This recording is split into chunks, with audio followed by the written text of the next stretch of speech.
Halo sahabat rimba, selamat datang kembali di kanal kesayangan kita. Hari ini, kita akan menyelami dunia salah satu hewan paling ikonik dan purba di planet ini. Siapa lagi? Kalau bukan kura-kura. Pernahkah kalian bertanya-tanya, apa sih rahasia di balik tempurungnya yang kuat itu? Kenapa mereka bisa hidup begitu lama? Nah, siapkan diri kalian, karena kita akan membongkar semua fakta menakjubkan tentang si tangguh dari zaman purba ini. Kura-kura sudah ada di bumi jauh sebelum dinosaurus punah.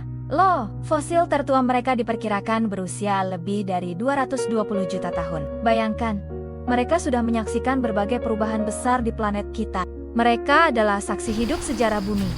Inilah yang membuat mereka begitu istimewa. Salah satu ciri khas utama mereka tentu saja adalah tempurungnya. Tempurung ini bukan sekadar cangkang kosong sahabat rimba. Ini adalah bagian dari kerangka tubuh mereka. Tulang rusuk, tulang belakang, dan tulang dada mereka menyatu dengan sempurna untuk membentuk rumah super kuat ini.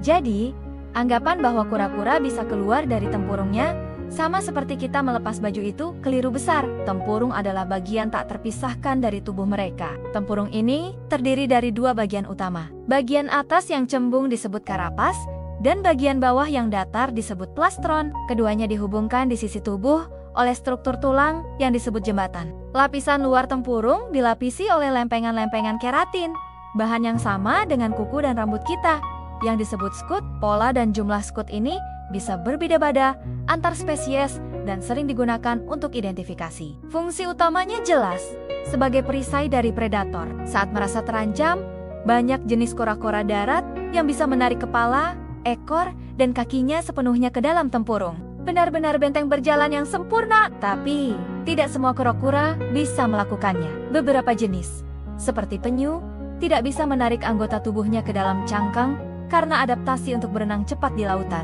Sekarang, mari kita bicara tentang umur panjang mereka. Kura-kura terkenal sebagai salah satu hewan dengan umur terpanjang di dunia.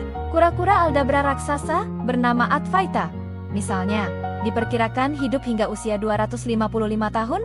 Apa rahasianya? Salah satunya adalah metabolisme mereka yang super lambat. Mereka memproses energi dengan sangat efisien, sehingga proses penuaan sel-sel tubuh mereka juga berjalan jauh lebih lambat dibandingkan hewan lain. Mereka seperti berada dalam mode hemat energi sepanjang hidupnya.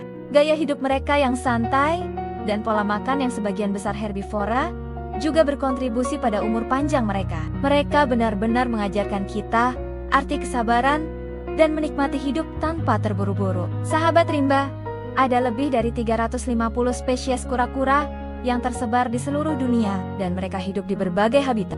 Ada yang hidup di gurun pasir yang panas, hutan tropis yang lembab, sungai air tawar, hingga samudra luas. Dari kura-kura terkecil seperti speckled padloper yang ukurannya hanya sebesar telapak tangan, hingga penyu belimbing raksasa yang beratnya bisa mencapai 900 kg, keberagaman ini menunjukkan betapa hebatnya kemampuan adaptasi mereka. Mereka bisa menjadi herbivora yang hanya makan tumbuhan, karnivora yang memangsa ikan dan serangga, atau omnivora yang makan segalanya. Sungguh luar biasa. Salah satu perbedaan yang sering membuat bingung adalah antara kura-kura, penyu, dan tarapin. Secara umum, istilah kura-kura sering merujuk pada spesies yang hidup di darat.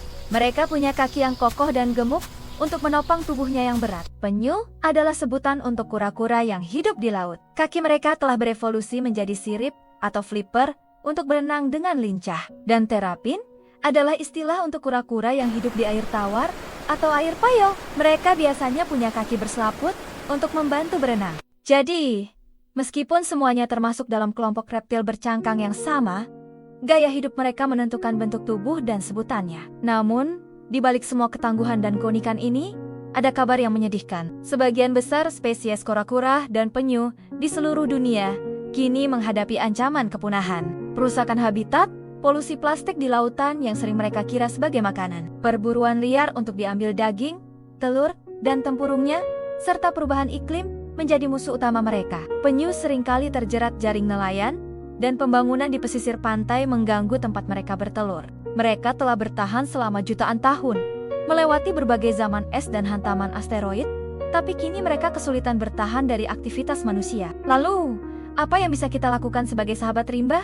Banyak sekali. Pertama, kita bisa mulai dengan tidak membeli produk yang terbuat dari bagian tubuh kura-kura atau penyu. Kedua, Kurangi penggunaan plastik sekali pakai. Sampah plastik yang sampai ke laut bisa membahayakan mereka. Ketiga, jika kita berwisata ke pantai yang menjadi lokasi peneluran penyu, jagalah kebersihan dan jangan mengganggu mereka, terutama pada malam hari. Matikan lampu senter dan jangan membuat suara bising. Memberi mereka ruang dan ketenangan adalah bantuan yang sangat besar. Kita juga bisa mendukung organisasi konservasi yang bekerja keras melindungi kura-kura dan habitatnya, baik melalui donasi maupun menjadi sukarelawan. Edukasi, seperti yang kita lakukan sekarang, juga sangat penting. Semakin banyak orang yang tahu dan peduli, semakin besar harapan bagi kelestarian mereka. Sebagai penutup, mari kita renungkan kembali keajaiban kura-kura. Mereka bukan hanya hewan lambat bercangkang keras. Mereka adalah simbol ketahanan, kesabaran, dan sejarah panjang kehidupan di bumi.